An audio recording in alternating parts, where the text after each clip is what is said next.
Today, we received a slew of documents connected to the investigation into the missing Sullivan children in Pictou County. 6-year-old Lilly and 4-year-old Jack vanished more than 3 months ago. Hundreds of pages of just released court documents shed light on what police discovered.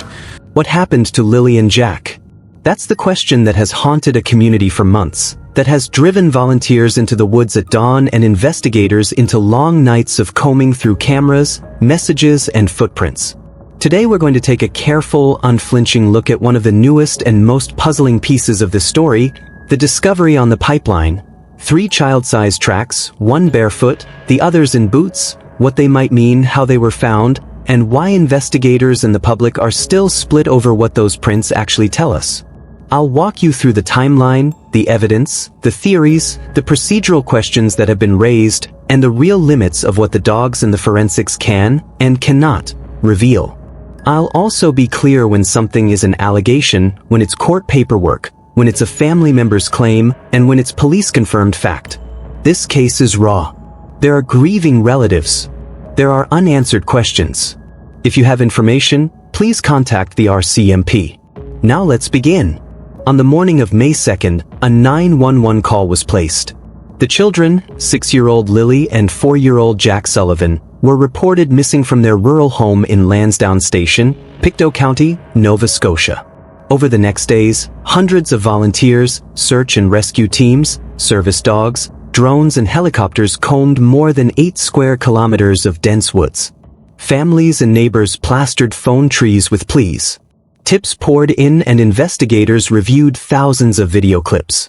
But in those early hours, what the RCMP described publicly was a massive search that, despite impressive resources, yielded no clear answer and no sign of the children. Weeks stretched into months. The police scaled back the large coordinated searches but kept investigating, following hundreds of tips and analyzing thousands of pieces of digital and physical evidence. And then 2 discoveries pulled public attention back to a narrow patch of land near the family property. First, a piece of a pink blanket found near an ATV track. Second, a set of impressions on the pipeline, 3 child-sized tracks, 1 barefoot and 2 wearing boots. Both items are now woven into the larger story about Lilly and Jack. What makes those 2 findings so important, and so controversial, is not simply that they exist, but the way they were discovered, how the scene had already been handled, and what the investigators and some family members now say about whether those items are original evidence or planted artifacts. Let's focus first on the boot prints on the pipeline. According to court documents and statements shared by people close to the investigation, a police dog handler located a distinctive set of youth-sized footprints on the natural gas pipeline in the area near the family's property. The handler reportedly followed a scent, or the dog alerted the team to a particular spot where impressions were visible in the soft ground. Those prints were then photographed and plaster casts were taken of the larger impression. Investigators later analyzed the tread and found a partial marking, a number that matched the tread on a particular brand of children's boot that, records show, the mother had purchased for Lilly. That detail, when it first came out, generated immediate interest. A tread mark and a size that corresponded to a boot known to belong to one of the missing children. It is important to stress the difference between correspondence and proof. A matching tread is a data point, not a verdict. Shoes of the same make and model share treads with those numbers. The court documents note the cast and the correspondence, and that became a thread investigators followed. But the story does not stop there. The footprint site appears to include 3 sets of child tracks, 2 with boots and 1 barefoot. That barefoot print is the issue that caused immediate puzzlement among family members who spoke to each other, and later to those watching and reporting on the case. How do 3 small children's sets of tracks end up together on a pipeline trail in the middle of a rural area, when no other missing child has been reported? Theories that sprung up are both ordinary and chilling. Maybe all 3 belonged to the missing siblings and a friend from an earlier time. Maybe one of the footprints belonged to an uninvolved child who happened to be in that area earlier or later. Maybe the barefoot print was the result of a child removing a stone from a boot. That happens in the field all the time. Or, some have suggested, the set of prints could have been staged, placed there to suggest a certain path or to influence the search direction. The possibility of a staged or planted item is the one that has caused some of the sharpest disputes. In conversations reflected in court documents and in interviews, some investigators and a few family members have expressed suspicion that the pink blanket and possibly the prints were not original to the morning the children disappeared, but rather were added later.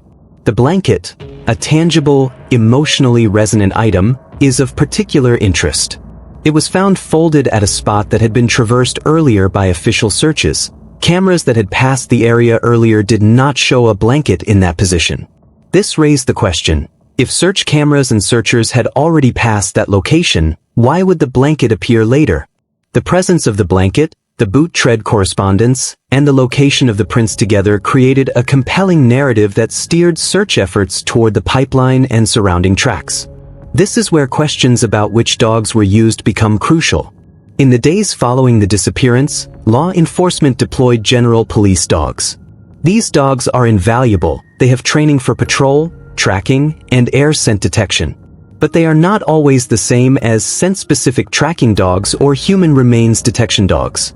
Air scent dogs are trained to pick up human scent in the air and to alert handlers to the general presence of human odor.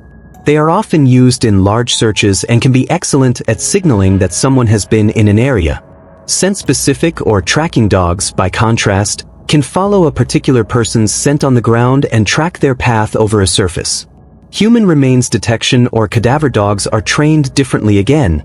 They are matched to the odor profile of human decomposition and can, in many environments, detect the scent of remains that might otherwise go unnoticed. Here's the issue many people raised. The dog handler who alerted to the pipeline prints used an air scent dog, not a scent-specific canine trained to match to a particular child's clothing or to follow a person's trail. Because air scent dogs can pick up a human odor from multiple sources, and because that area had been heavily trafficked by searchers, family members, and volunteers, critics argued the use of air scent dogs complicated, rather than clarified, the interpretation of what was found. If the dog is detecting residual human scent from dozens of people who'd passed through earlier, then the pinpointing of the prints becomes less definitive. In short, the dog could tell investigators that human scent was present, but not whose scent it was. With so many people in the area, that scent could have belonged to a search volunteer, a neighbor, a passing child, or the missing children. Forensic certainty requires more than a dog's alert. The choice of dog type matters even more because, as time passed, investigators eventually brought in cadaver dogs from British Columbia, specialized teams with experience detecting human remains. These teams are not based in Nova Scotia. They were brought across a great distance for a reason. Cadaver dogs can detect the odor of human decomposition, sometimes in surprising places and over surprising periods of time. Experienced handlers have documented recoveries of scent years after a disappearance in cases involving tidal movement or particular environmental niches. But cadaver dogs are not magical. Their success depends on whether decomposition has occurred, whether odor is being released into the environment, whether that odor can travel above ground and be detected by a dog, and whether that odor has been masked, contained, or removed. If remains were enclosed carefully, buried in a sealed container, deep underwater, or removed entirely, detection becomes more difficult. And the passage of months since May introduces additional uncertainty about whether a scent signature would still be present, and where. So why, then, were the specialized dogs brought in after so much time had passed? That question has two parts. One is operational. Police often prioritize immediate search techniques in the first days, using the resources they have on the ground and bringing in specialized assets as the investigation evolves. But families, friends, and some observers wonder why these particular dogs were not part of that very early response, especially where a scenario of foul play could not yet be ruled out. The other part of the question is investigatory. Bringing in cadaver dogs months later can reflect new intelligence, a tip, a re-examination of a site, or the discovery of some evidence that suggests a targeted, focused search might be warranted. That is one of the explanations investigators gave. New information and reanalysis prompted further searches in defined locations. At the same time, the discovery of 3 small tracks on the pipeline has prompted deeper lines of inquiry among the task force. How many different children's tracks exist across the larger area? Were other tracks missed or misinterpreted? Who else was in the area on the first day? Were any of those people associated with the family? Could prints have been moved, altered, or staged? The answers to those questions require patient, methodical work. Cross-checking timestamps on surveillance footage, comparing witness interviews, analyzing the plaster cast against known boots, and reviewing the sequence of events for contamination, that is, determining who entered the area and when. Contamination is the word investigators use for a scene that's been walked into and across by many people. It's not a moral indictment, it's a practical forensic problem. Every footprint, glove, or flashlight beam that passed through the area could create or erase evidence. In many rural missing person incidents, well-meaning neighbors, volunteers, and family members arrive before police and inadvertently affect the integrity of a potential crime scene. That is why officers often ask people to stay back and why they sometimes restrict access to protect evidence. In this case, early and informal search efforts included people, including children, moving in and out of the pipeline area. Some public reporting indicates that those informal searches could have contributed to the presence of additional child prints, the mixing of smells for scent dogs, and the general debris of a chaotic scene. There is also the question of who found what and when. The piece of pink blanket was reported found near the ATV trail at a certain time, and the boot prints were found in the pipeline area. Those locations are close enough that investigators mapped a potential path. If a child left the home and walked a set route, out the yard, down the driveway, along the ATV track, toward the pipeline, investigators would follow that possibility. It's a straightforward theory. The alternate possibility is that someone intentionally placed the blanket or arranged the scene to suggest a route. Why would someone do that? There are motives to consider, including the desire to mislead an investigation, to cover up an earlier removal, or to create a false hope that the search is resolving in a particular direction. These are serious claims, and they require serious evidence. Investigators say they are following data, not speculation. One of the complicating factors in this case is the web of relationships. Names in the public record include family members, extended relations, friends, and locals who were involved in the searches. Some of those people have publicly expressed suspicions about the parents and others.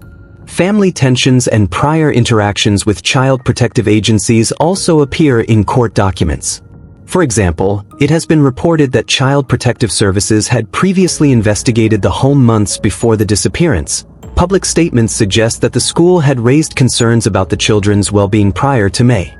Those prior interactions complicate the public's interpretation of the events, but they do not by themselves determine criminal responsibility. Investigators are required to follow leads wherever they point. That is what they say they are doing now. They have seized devices, executed warrants, and obtained court documents that are being reviewed. Public voices outside the police have also influenced perceptions of the pipeline prints. A small but vocal set of online commentators have put forth a variety of theories: that the prints were staged, that the blanket was intentionally planted to mislead searchers, that someone close to the family removed the children, that the prints show two adults carrying the kids, that the entire investigation has been mishandled by law enforcement. Many of these are speculative, and speculation can be dangerous when it morphs into rumor. At the same time, the public deserves transparency about investigative steps. Families deserve to see the state doing everything possible. The line between healthy scrutiny and harmful rumor is often thin, but it matters. A pragmatic approach is to review what physical evidence can, in principle, tell us and where it hits practical limits. A plaster cast of a boot tread can be compared to particular boots, and tread marks can be a strong forensic link if those boots can be uniquely identified. DNA testing on the blanket or on fibers could connect the fabric to a person if biological material is present and intact. Footwear impressions can, in some instances, show a unique wear pattern that ties a print to a specific shoe. Scent evidence can point to the presence of a human at a particular time, and cadaver dogs can flag locations for closer examination. But every forensic method has its constraints. Soil composition, weather, subsequent foot traffic, vegetation, and time all affect the clarity of a print. Washing, bleaching, or burning items can degrade DNA. Contaminated scenes yield ambiguous scent signals. No single piece of evidence is usually dispositive on its own. The strength of a case depends on the totality of corroborating evidence. That is why investigators often take long, careful approaches. They collect digital evidence from phones and devices. They map GPS pings. They review surveillance footage from the area. They check cards and receipts that show who purchased what. They interview every person who had contact with the family or the property. In complex cases, investigators sometimes uncover patterns over time, anomalies in someone's timeline, deleted messages recovered, GPS data that contradicts a claim. Those patterns, when tied to physical evidence, can shift a missing person inquiry into a criminal prosecution. Within this case, investigators have reportedly been building such a mosaic, analyzing phone data, seizing devices, interviewing family members, and now bringing in specialized canine teams. That progression from search to a focused criminal probe is part of how many such investigations develop. Family members, understandably, are not neutral observers. Some have publicly insisted that the children are alive and have accused others of misdirection. Others have demanded more transparency from police and faster action. Investigators have needed to balance protecting the integrity of ongoing work with providing the public with enough information to maintain trust. That is hard. Emotions run high. It is painful to hear grief and accusation in the same breath. And the possibility that the pink blanket or the pipeline tracks were planted cuts deeply into both investigative logic and family trust. If those items were planted, who did it and why? If they were not planted, what other explanation accounts for the peculiar set of footprints and the blanket's late appearance on camera? At the center of the struggle is the unknown, the lack of Lilly's and Jack's voices at the end of the day. One of the most striking aspects of this investigation is how public it has become. In earlier eras, many inquiries unfolded away from live streams, social media debates, and the immediate glare of online communities. Now every tip, every rumor, every unverified claim can cascade across thousands of viewers. That can be useful.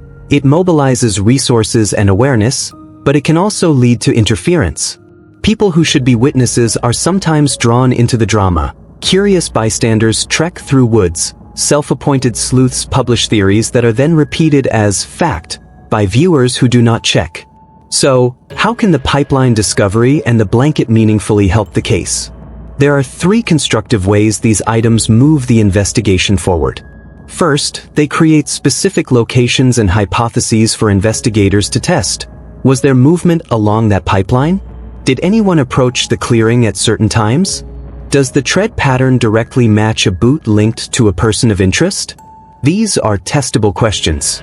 Second, they provide material that can be analyzed using both old-fashioned field forensics and modern digital methods: DNA, fiber analysis, soil samples, camera metadata, and device GPS logs. Third, they focus investigative energy. Rather than searching an entire county, detectives can concentrate on people connected to particular locations, social media contacts, and communications that map onto the time and place of the blanket and prints. But for those possibilities to be realized, the chain of custody matters. Forensic integrity requires careful documentation of who handled the evidence, when it was collected, which protocols were followed, and how it was stored. This case has been complicated by early public access to the sites and by multiple people being present at key times. That is not to say the evidence is worthless. It is to say that investigators and forensic teams have to do extra work to account for the early confusion and to corroborate physical clues with digital trails and witness testimony. Another key avenue is bitter but necessary: forensic testing of biological material. If fibers on the blanket or soil on the boots carry trace DNA, that could produce leads. If DNA links to known individuals, that could be a turning point. Investigators need enough high-quality material to run those tests reliably. Time and weather reduce the probability of recovery, but they do not eliminate it. That is part of why cadaver dogs are still used months into a case, because there are documented instances where dogs have identified locations of interest long after the initial event. If you step back from the minutiae, What the pipeline tracks reveal about the case is less about one specific conclusion and more about the complexity and ambiguity investigators face. You have a physical clue that could indicate a path taken by two small children. You have a tread mark that could match a boot purchased for one of them. You have a blanket that appeared on camera later than expected. You have a scene contaminated by well-meaning people. You have some family statements indicating prior tension and possible plans. You have the rising involvement of specialized units. None of those elements on their own tells the whole story. Together they form a puzzle with missing pieces. As we watch this investigation unfold, what can the public do responsibly? First, support credible information. Share official appeals from police, not unverified rumors. Second, if you have any relevant information, contact law enforcement. A single tip, even one that seems small, can create a lead that connects to something bigger. Third, respect boundaries. Do not organize unsanctioned searches that may contaminate evidence or put volunteers at risk. Fourth, remember the human cost. 2 children remain missing and a family grieves. The public's energy is often the difference in sustaining long searches. Channel that energy into lawful assistance and verified information sharing.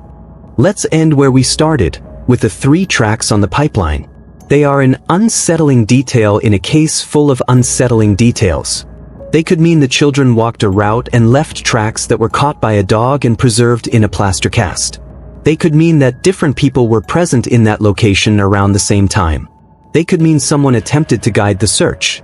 Or they could mean something else entirely that investigators have not yet uncovered. What matters now is not speculation but evidence, methodical work, and the careful piecing together of the digital, the physical, and the testimonial. The RCMP has reiterated that it will continue to pursue every lead and use every resource available. They have also said, publicly, that they have not yet established one definitive narrative that accounts for all the facts. That ambiguity can be painful to read, but it is central to honest investigative practice. The best police work resists easy answers until the evidence supports them. If you watched this whole breakdown, thank you. Stay calm. Share credible updates from authorities. If you were in the area on May 1st or 2nd and you have not yet spoken to investigators, please reach out. If you heard or saw something that seemed insignificant, tell the RCMP. Small details sometimes matter. And finally, keep Lilly and Jack in your thoughts. There's a human story beyond headlines and social feeds. 2 children, a family in anguish, a community searching for closure. We owe them careful attention, not careless rumor. We will continue to follow official updates as the investigation proceeds, and we will cover further developments as evidence is tested and as courts, if charges are ever laid, move through the legal process. For now, the pipeline tracks remain one important piece of an unresolved puzzle. Whether they become the clue that finally leads to answers or whether they remain an ambiguous footprint in a larger mystery depends on meticulous science, patient policing, and, quite frankly, the willingness of people with knowledge to come forward. If you can help, please do. And if you cannot, at least keep an eye on credible reporting and on appeals from investigators.